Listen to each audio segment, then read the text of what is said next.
it's an amazing idea that you can give someone a sugar pill, a saline injection, give them some type of external substance like water, perform some false surgery or treatment. And a certain percentage of those people will accept, believe, and surrender without analyzing it for 1 second that they're getting the actual substance.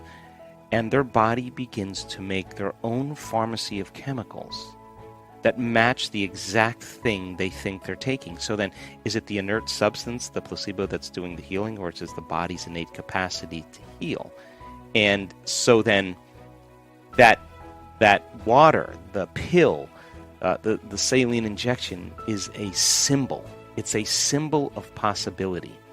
And a certain percentage of people will, if the doctor's enthusiastic, if they explain tell a story about how the drug potentially works, they will assign meaning to what they're doing.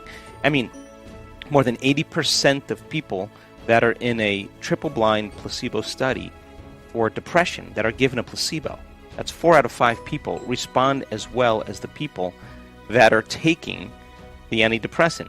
They've done brain scans to prove that the person is actually better in 8 weeks. And every day, all they're doing is taking that inert substance, and their mind is going to the thought they're going to get better. And then when they start thinking about getting better, they begin to change their emotional state. They start to get optimistic. They start feeling grateful. They start feeling inspired. They start looking forward to a new outcome. And expectation is what begins to cause the body to begin to change its physiological state. So a clear intention and an elevated emotion changes your state of being. And so for 8 weeks, those people are making their own pharmacy of antidepressants just by thought alone. And there's been so many studies where people take a placebo for pain, and they're making their own morphine. They give them substances that block the morphine receptor site, and all their pain comes back because they realize that, wow, they're making their own morphine. So our body's innate capacity to do that is unnerving, and I think physicians can use it to an advantage or a disadvantage. By the same means, when someone gets a diagnosis, the first emotion they typically feel is fear. And the moment they hear the news, they have a change in their internal state, and they pay attention to what the cause is, and that brain takes a snapshot, and that's called a memory. So long-term memories are created by highly charged emotional experiences. So the person then is living in fear, and they can say, I'm healthy, I'm healthy, I'm healthy, I'm healthy, I'm going to beat this, I'm going to beat this, I'm going to beat this. That's the thought in their brain, but that thought is never making it to the body because the mind and body are in opposition. The body's saying, no, you're not, no, you're not, no, you're not, you're in fear. So teaching people then how to self-regulate and change their emotional state is one of the key elements, because whatever the doctor says past that point, you have 3 months to live, you have 6 months to live, you have 9 months to live, that's a voodoo curse.